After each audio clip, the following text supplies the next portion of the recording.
Don't let her near the rifle. She's here for water and rope. The squad burst into laughter. She stayed quiet, checking her medical gear. 40 minutes later, the patrol moved into a tight canyon and took gunfire from across the cliffs. A single shot rang out from behind, dropping the sniper instantly. The team leader whispered, "Who fired that?" The answer: the water girl. Clara Weiss, age 33, Austrian, pale-skinned, light brown hair, small frame, quiet demeanor, served as technical support for the Border Patrol on mountain assignments. Her role? Logistics. She handled hydration, climbing rope, medical supplies, and pack balance. She wasn't in the combat lineup. No rifle. Just her issued sidearm. The team joked she was just a second gear mule. One soldier muttered, "Does she think she's a real soldier? Like a Girl Scout at boot camp?" Clara only smiled and double-checked her rope rigging. Each morning she rose early to wipe down optics. No one asked her to. At the range, she stood on the sidelines, observing silently. No one ever offered her a turn.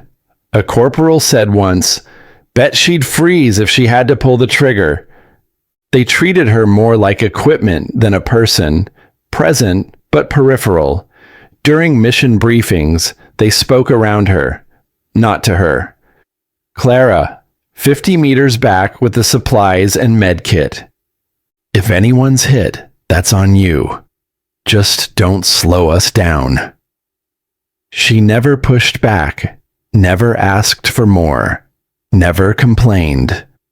But when the others were laughing or cleaning weapons, Clara would sit alone with her flashlight, reading topographical charts, recording wind shifts, marking elevation points and sight lines. The squad assumed it was just her being obsessive about logistics. They had no clue what she was really doing. During gear checks, she handled her pistol with practiced ease, the kind that seemed out of place in her role. No one noticed. "Hey, Clara, you sure you even know how to use that thing?" one joked. "Always better safe," she'd reply with a soft grin. They chuckled, thought she was just being overly cautious.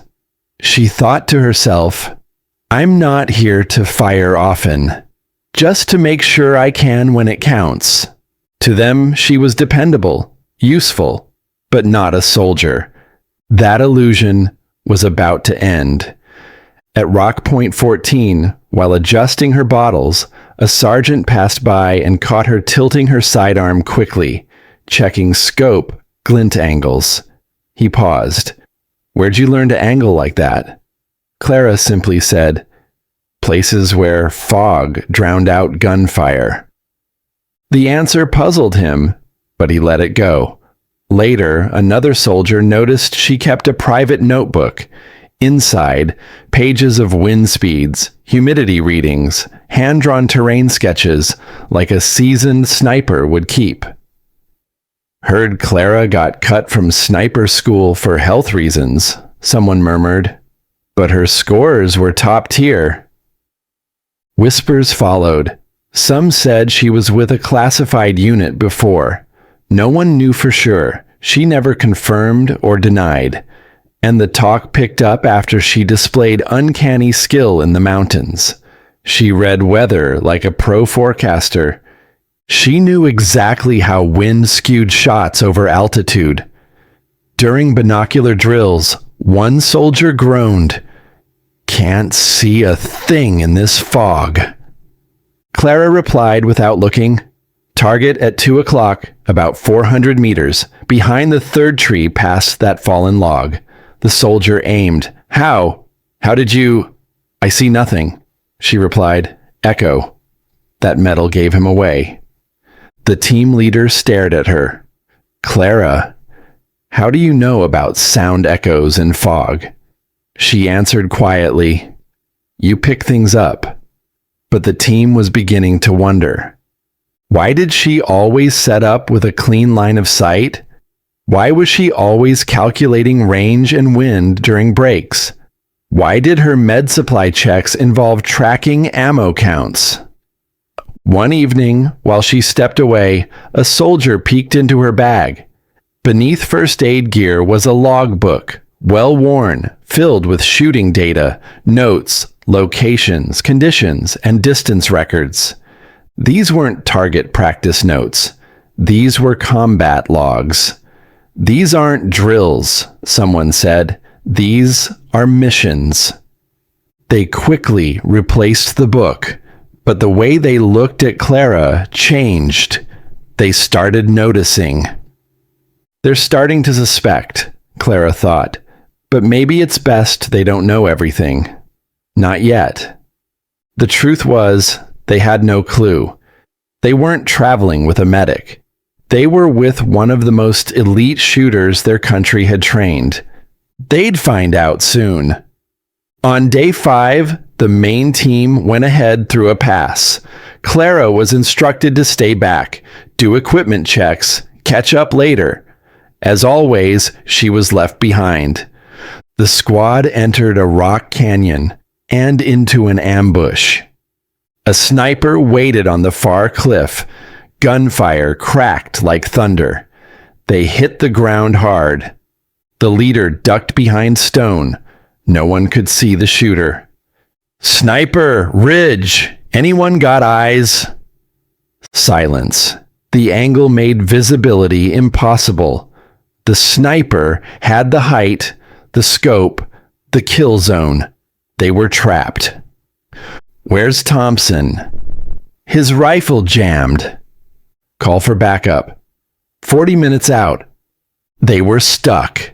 The enemy sniper adjusted. Bullets thudded inches from heads. "He's dialing in. We need options." Smoke? Not enough. "We're exposed." Then a single crack. Across the ravine, the enemy scope exploded. His rifle fell. His body followed. Everyone looked up, stunned. No chopper. No squad. Then Clara walked out from the rear rocks, her pistol still warm. 432-meter shot. Adjusted for 1.8-degree slope. Right wind at 2.3 seconds. Target neutralized. Silence. The one they mocked just saved them all. With a sidearm shot few could even attempt. The team leader whispered, "Clara, what just happened?" She answered coolly, "Standard counter-sniper response, elevation advantage, 12 miles per hour, crosswind, acquired target via scope flash, sidearm shot." She began dismantling her pistol, hand steady.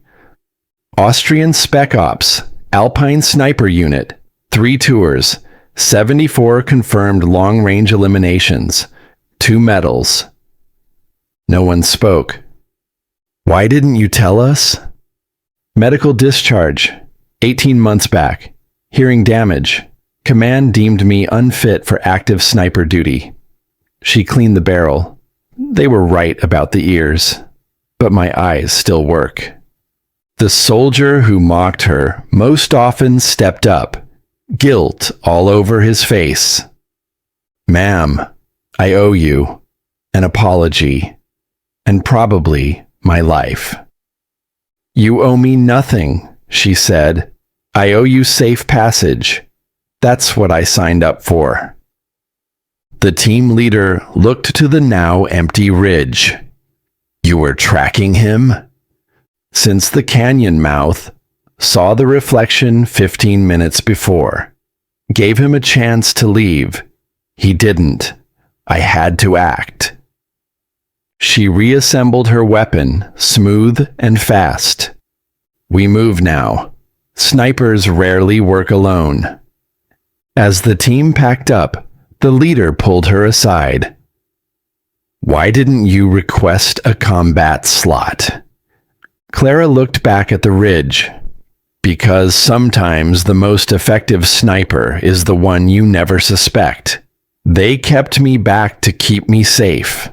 But keeping someone back doesn't mean they're not in the fight. Sometimes it gives them the best view to protect everyone else. Act 3, CTA. If someone ever protected you without seeking thanks, comment, I owe them. Clara never retold the story. She wrote a 9-line report. The next week, the team leader requested she assist with combat training. She was formally invited to the range. Her lesson, fog-based distance calculation. That day, the entire team improved their aim. Someone etched into the camp post, the water girl, the only one whose hands never shook. They stopped calling her logistics. They called her Clara, the one with the last shot. The team dynamic transformed. No longer a background helper, she became central to strategy. Clara, is this route tactically smart? Clara, can you spot any threats from this ridge? Clara, do you see a clear line of sight? Small gestures spoke volumes. They gave her the best view at camp. They chose routes with sniper advantage in mind. In the next training, the commander noticed, your team's stats are way up. What changed? The team leader smiled. We stopped judging value by job title. Clara still carried ropes and water, but now she carried their trust and the satisfaction of knowing she was ready when it counted. Comment, I will live kindly. If you believe sometimes the person pushed aside is the one who saves the day.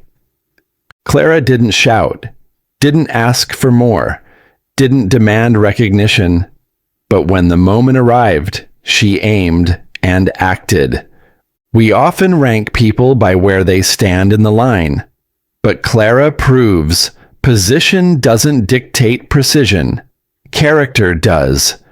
That quiet support member might have trained for years, might have said no to fame, but kept the skill sharp.